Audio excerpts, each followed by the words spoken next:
Hi hello ಎಲ್ಲರಿಗೂ ಹೇಗಿದ್ದೀರಾ? Hope you all doing good. ನಾನು ಇವಾಗ ಏನು ಮಾಡ್ತಾಯಿದ್ದೀನಿ ಅಂದರೆ ದಗ್ಗಿಳಿ ಅಂದರೆ ದಪ್ಪ ಹುಳಿ. ನಮ್ಮೂರ ಕಡೆ ಅಂದರೆ ನಮ್ಮ ಕೊಡಗಿನ ಕಡೆ ಸಿಕ್ಕತ್ತೆ ಈ ಹುಳಿ.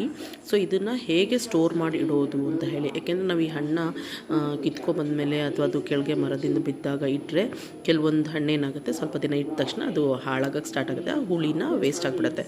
ಸೊ ಅದಕ್ಕೋಸ್ಕರ ಸ್ವಲ್ಪ ಲಾಂಗ್ ಟೈಮ್ ಹೇಗೆ ಸ್ಟೋರ್ ಮಾಡಿ ಇಡೋದು ಅಂತ ಹೇಳಿ, ಸೊ ಫಸ್ಟು ಈ ಹುಳಿಗಳನ್ನ ಈ ಥರ ಫುಲ್ ಚೆನ್ನಾಗಿ ಸ್ಕ್ವೀಸ್ ಮಾಡಿಕೊಂಡು ಆಮೇಲೆ ಅದಕ್ಕೊಂದು ಸ್ವಲ್ಪ ಅದನ್ನು ಸೋಸ್ಕೊಬೇಕು, ಬಿಕಾಸ್ ಸೀಡ್ ಇರುತ್ತಲ್ಲ. ಸೊ ಅದನ್ನು ಸೋಸ್ಕೊಂಡು ಒಂದು ಚುಟುಕಿ ಉಪ್ಪು ಹಾಕಿ 1 to 5 minutes ಕುದಿಸ್ಕೋಬೇಕು. ಕುದಿಸ್ಕೊಂಡಾದಮೇಲೆ ಅದು ತಣ್ಣಗಾದಮೇಲೆ ಒಂದು 8 ಬಾಟಲಲ್ಲಿ ಫಿಲ್ ಮಾಡಿ ಫ್ರಿಜ್ಜಲ್ಲಿ ಇಟ್ಕೊಂಡು ಒಂದು 3 months ತನಕ ಯೂಸ್ ಮಾಡ್ಬೋದು. ಇದನ್ನು ನಾವು ಮೀನು ಸಾರಿಗೆ, ಚಿತ್ರಾನ್ನಕ್ಕೆ ಅಥವಾ ಜ್ಯೂಸ್ ಮಾಡಲಿಕ್ಕೆ ಕೂಡ ಯೂಸ್ ಮಾಡ್ಬೋದು.